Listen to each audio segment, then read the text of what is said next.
YouGov polls on national voting intention come out twice a month as a rule, so the sudden appearance of one yesterday to coincide with Boris Johnson's imploding premiership has raised a few eyebrows.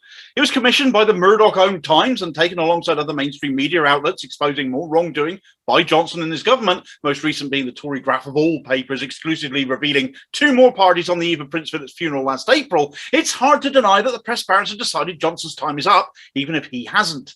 On the face of it, this poll is remarkably good news for Labour, 10 points clear of the Tories. However, they only gained a point here where the Tories lost 5. So although it looks like Labour are well on the way to power, the devil is in the detail. The brilliant @Value Surplus Twitter account has drilled down into the detail, which is often hard to read, and laid out nicely what we're actually seeing behind the headline figures, circled in green at the top. The 3 columns on the right you can see are headed Conservative, Labour and Lib Dem across the top, with numbers circled in those columns, and also the same party options plus a few more cross-referencing them over on the left.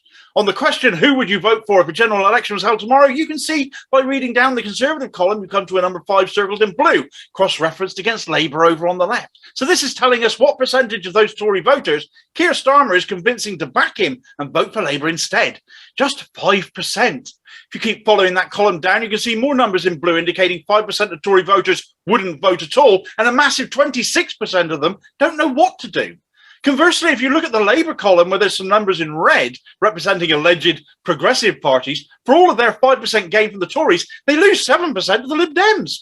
A 31% rise in don't knows and won't vote amongst Tories since 2019, and a 13% rise in the same amongst Labour is what is actually dictating the headline numbers. It's the gap between the two, and therefore they're misleading.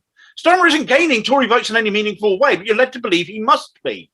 Another poll to push this from YouGov dropped today, giving Labour an 11-point lead.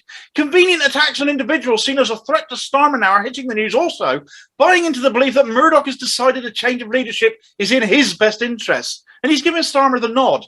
His interests perhaps, but not ours.